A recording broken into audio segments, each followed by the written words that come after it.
I'm here to talk about the consequences of being a bitch and self preserving, right? And of course, when I say that, I mean it in the best way because that's what people are going to call you. What did Megan say? I'd rather be a bitch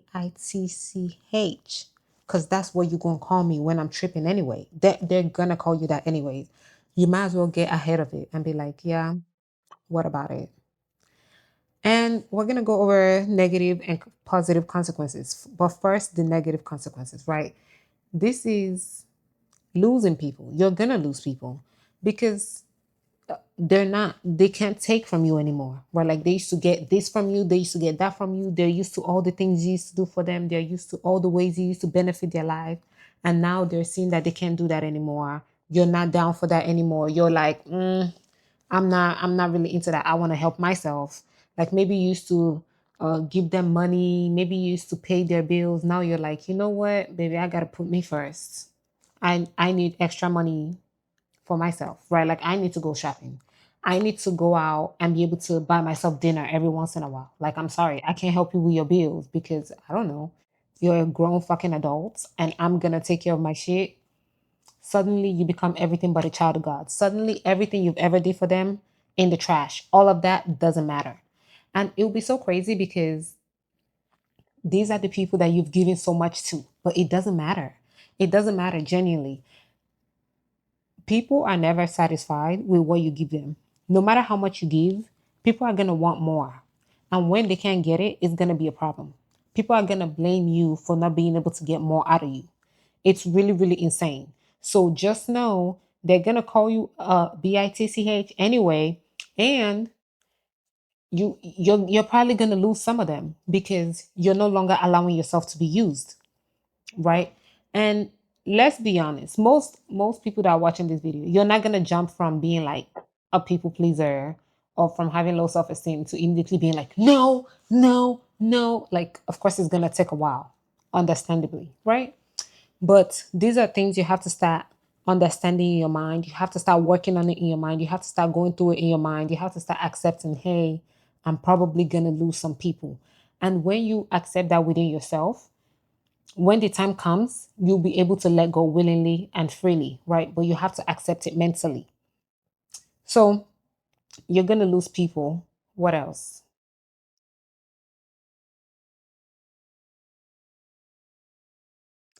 You're going to lose your reputation. The old reputation that you used to have, you're going to lose that. And this is both a good and a bad thing. Well, it's a good thing because we are, in fact, trying to change your reputation, but it can also feel like a bad thing because a lot of times our reputation is tied to our identity. But because you're going through an identity shift, you're trying to move from this one person that would be getting disrespected, that had low self esteem, and you're trying to move to this person that takes themselves seriously and that has high self esteem. People are going to start being like, oh, she's not like that anymore. So your reputation is going to change, your reputation. But that's good because it's helping you make that transition and it's telling other people already, hey, that's not the same person we're used to dealing with. That's not the same person we're used to dealing with. They are showing themselves to be a different person now. And you have to be careful because people will try to put you in back in that previous mindset and make you be that kind of person again. So, but you have to be like, no, no, no. This is who I am now. These are the behaviors I'm establishing now. This is who I'm trying to be now. And you have to sit with the new person you're trying to become, even when it's difficult. Okay. So, yeah, you have to keep that in mind that people will for sure try to make you trip, try to make you go back to who you used to be. And you have to really watch out for these people because if if they succeed, if somebody tries to make you go back to who you used to be and they succeed, they're going to use that to make fun of you. They're going to use that to disrespect you. They're going to use that to talk shit to you and be like, oh, I knew you weren't all that. Oh, I knew that was fake. I knew you were faking for the cameras. Oh, I knew you were pretending. I knew you wouldn't be able to do it. Right? Imagine like somebody that's addicted to alcohol, they're trying to stop, they're trying to quit, but their whole family still drinks. You don't think their family will be giving them alcohol? They will.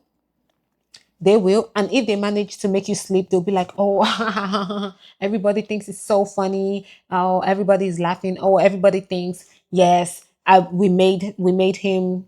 lose his sober levels, right? We made him trip, we set him back in his journey. People are not going to be celebrating your success because you become a reminder of what they're not doing or what they wanted to do and they couldn't do. Like, absolutely not. So that's something you have to watch out for. People are going to try to make you trip.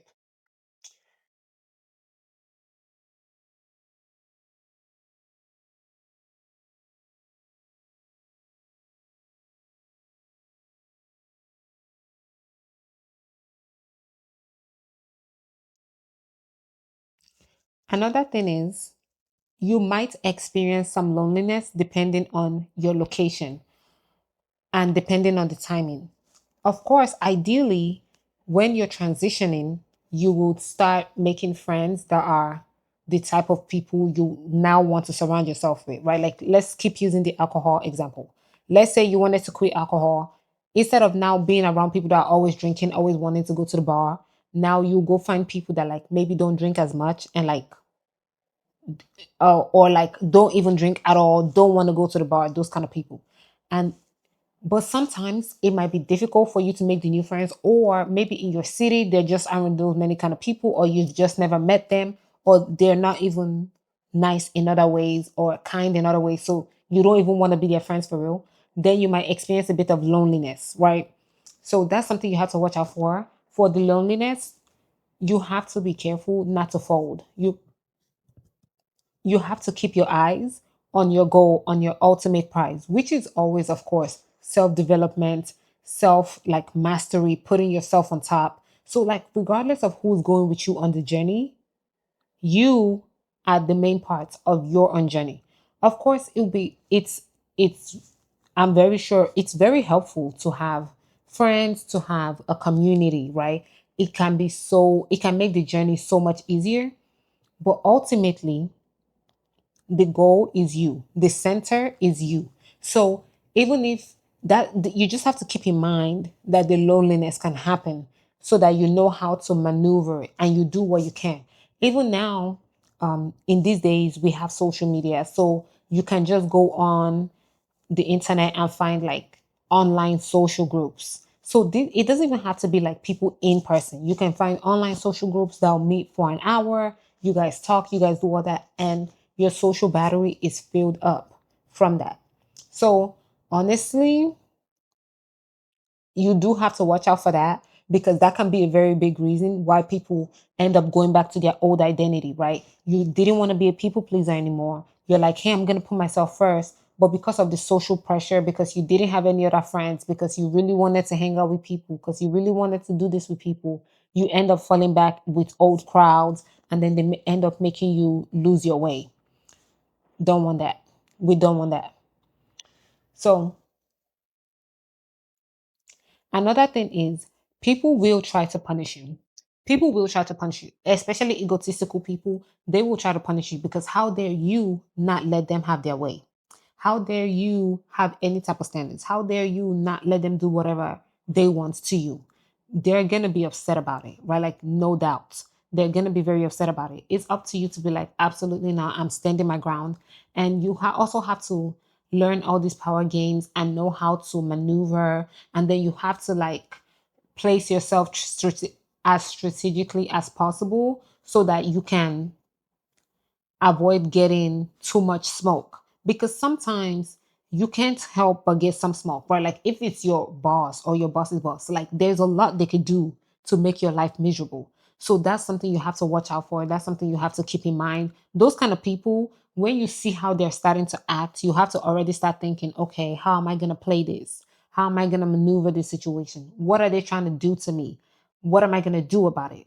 Like you already have to have that in mind. And if possible, you have to be willing to leave the situation because ultimately, staying in these negative situations, it degrades your mental health, it degrades your physical health so much faster than you think. Like it happens quickly. But honestly, by the time you leave the situation, you will look back and be like, oh my God, because you would not have realized how bad it was getting, right? Like the frog in the boiling water, you will not have realized how bad it has gotten until you leave and you look back and you're like, oh damn, that was crazy. So when you're experiencing these things, even though right now you might not feel like it's so bad, it's much worse than you think. It's always worse than you think. Like never better, right?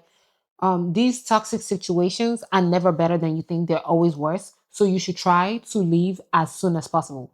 And don't let people gaslight you that you're not seeing or experiencing what you're seeing and experiencing, because people will in fact be toxic towards you when you're trying to move away from who they've known you to be, when you're trying to transition from the box they've put you in or from the box you put yourself in, right? People, because people do not like change and people do not want other people to change, they're going to try to enact different social punishments onto you. They're going to try to throw you under the bus, all those type of things. And then when you have the reputation of being a bitch,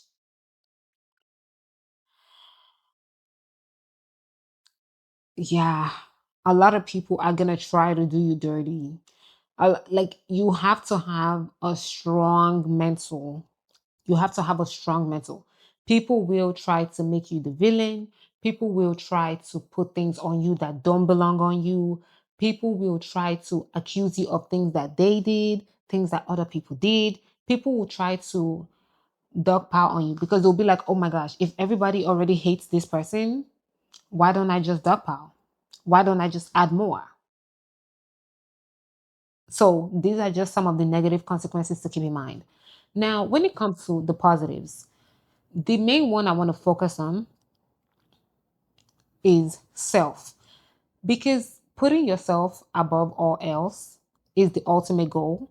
And when it comes to the positive, that's the biggest thing being a bitch gives to you. Because by being a bitch, I just mean like putting yourself first, considering yourself in everything, like giving yourself that amount of consideration that no one else gives you. No one else gives you that kind of consideration, right?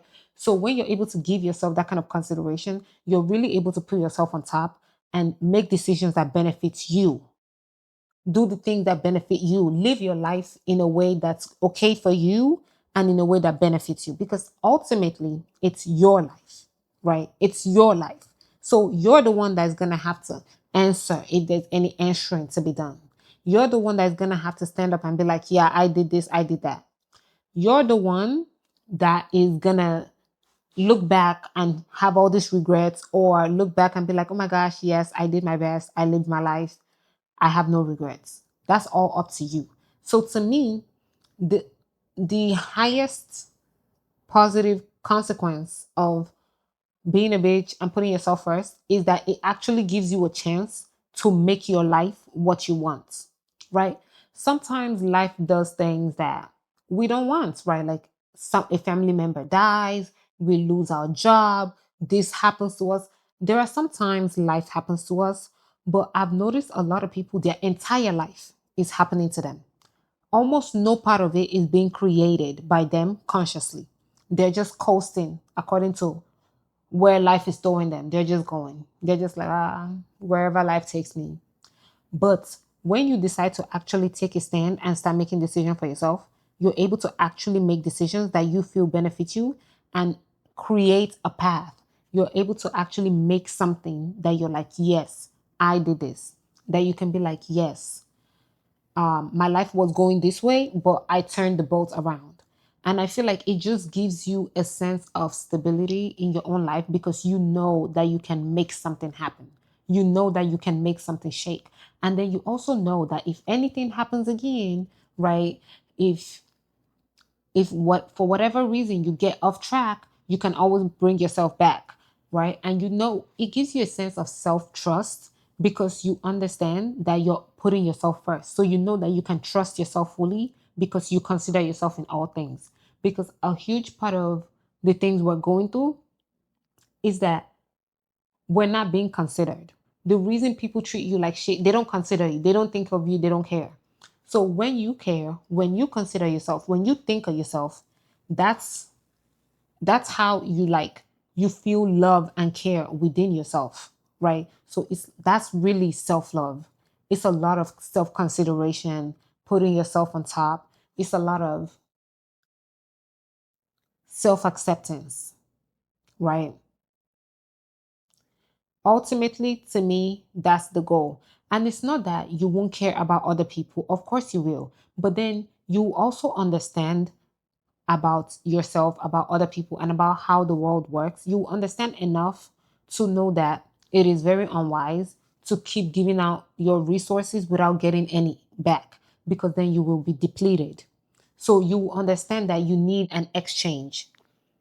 And how do you get that exchange? By being in community with like-minded individuals. Okay, by like-minded, I don't mean you guys have to do the same things, be best friends, do everything together, wear the same clothes. No, it just means you have the same mindset when it comes to self-care, self-love, self-acceptance, self-mastery, all those things, right? Like the important things, the values, the principles. You guys are able to connect on those things and be in community in that way and help each other out in that way. So when you're able to have that, you're able to fill other people's cups, have your cup filled. If you need help, you guys are able to do that. And it becomes a mutual exchange. It becomes you guys creating this beautiful bond rather than just being in a situation where you're giving, giving, giving. People are disrespecting you. You're also outsourcing your need for validation through people pleasing. But then, of course, the needs aren't getting met because these people don't know how to meet your needs. And then instead of you to speak up, you're upset. You're like, oh, why don't they see me as I am? But then you're not even being who you are because you're over here pretending to be somebody else. You pretend that you like the things you don't like and you don't like the things that you do like. Oh, what you want to do? Oh, anything you want to do. But when you know that you actually do have something that you want to do, it's a mess. But when the more you put yourself on top, the more you accept yourself for who you are, the more you have a positive mindset towards yourself and you actually start cultivating discipline within yourself to achieve your goals and to create a proper life for yourself, the more people are in fact gonna call you a bitch, but the better quality of life you will have, especially within yourself. But also you will be able to stand firm and know that yes, this is the life that I created for myself. And I can create something else if I want something else. So that's all I have to say for today. And I will see you next time. Actually, no, because I forgot to say, bitches get shit done. Okay. Bitches run companies, bitches are competent. Let me give three examples now. Example number one, Olivia Pope, obviously. Okay, people, a lot of people would have considered her a bitch this, bitch that. But guess what? She was running shit. And when she came on the scene, people knew she was about her business, right? Like, you could call her a bitch all you want, but she's getting shit done. When they really, really needed help, who did they call? Olivia Pope. Exactly. I'm also going to give you another example, Jessica Pearson. You can say, oh my God, she wasn't so nice, right? Like maybe she was a bitch to the people she worked, whatever. You could say whatever. But at the end of the day, she ran that company and she ran that company for a reason. Okay. She ran that company well. She knew what she was doing. She was a very competent lawyer and she wasn't bending over to please everybody, which is why she was able to get the company and keep the company, right? And that's why she's also able to be competent at her job. Because as much as people don't want to admit, these women that are just strict and competent and, they have that strict program, they're about their business and they get called bitches. These are the real competent women in the workplace. Once again, if you haven't watched A Very Royal Scandal, I recommend watching that show. It's only 3 episodes. And in the episode, like you can see one of the characters who is Prince Andrew's like secretary. Oh my gosh. Prince Andrew's secretary.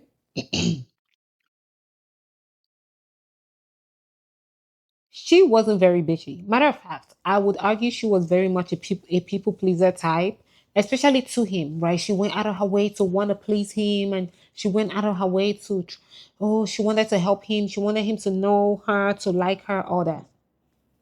In the end, guess what? She lost her job. She didn't do a very good job. She wasn't very competent because she was too afraid to tell him off and to tell him it was a terrible fucking idea, right? She was too afraid to stand her ground And in the end, she ruined her charge's reputation and she lost her job. I'm just saying, if you're going for competence, be about your business and don't get worried about if you get called a bitch, because trust, lots of women that are not giving in are getting called bitches, right? Like, literally, it doesn't even take much. If a man asks you for your number, you say no. Oh, bitch. Like, please. Okay, that's not some shit you should be worried about. So, yeah, that's all I have to say for today. Bye.